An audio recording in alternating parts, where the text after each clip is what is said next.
We all understand the concept of cause and effect, right?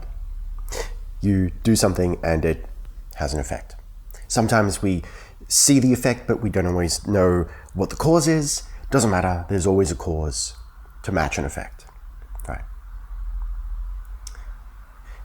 You haven't been walking around this entire time believing that taking action is the cause, have you?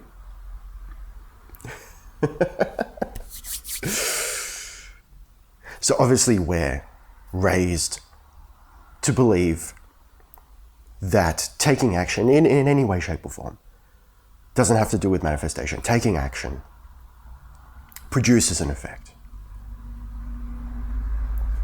We've been thinking about it all wrong. All right, so we've talked about inspired action. You've heard about inspired action, I'm sure. Inspired action is a concept that when your mind is in the right spot, when you're manifesting consciously, you're in the correct emotional state, you've done all the right things, you've meditated and visualized, whatever, then you will receive the inspired action. You'll receive the inspiration, the compulsion to take the correct action that will lead you to your goal. The action is not the cause of you getting what you want. The universe is mental. We're living in a spiritual illusion, right? It's a simulation. It's a spiritual simulation. The universe is mental. We are all one mind. We're all feeding into the same collective subconscious. It's not the action that causes our desires to come to pass. The action is just the excuse. We create it all up here and in here. We create it mentally and emotionally. The universe is mental. We create mentally. The only reason we have to take action is so that our ego doesn't have a friggin' fit. Can you imagine?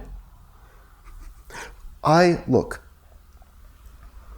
firmly believe in the possibility of training yourself to accept anything such that you could manifest instantly out of thin air and it would be fine. I believe in that. However, the vast majority of us, and myself included, just to be clear, are nowhere near that level yet. We're still tied to the physical illusion. And even though we may know, we may believe, we may know that none of this is real, it's just a projection of what we consent to be true, right? My favorite quote, reality is the part of the imagination we all agree on. I love it. It's so true, right? Even though we may know that none of this is real and we have full control over it, we still haven't quite grasped it, right? There's a difference between knowing and understanding. How many times has someone explained something to you and you're like, all right, I hear what you're saying, I accept it, but until you actually do it yourself, do you fully understand it?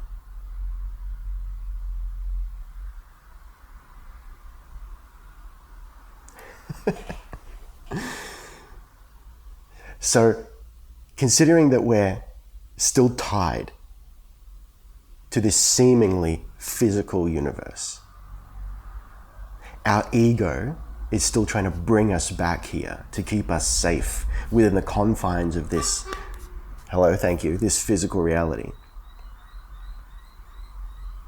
We have to appear to take action to get what we want so that the ego doesn't flip out. Can you imagine? Like, all right, just let's engage in a hypothetical here. Let's fantasize for a moment.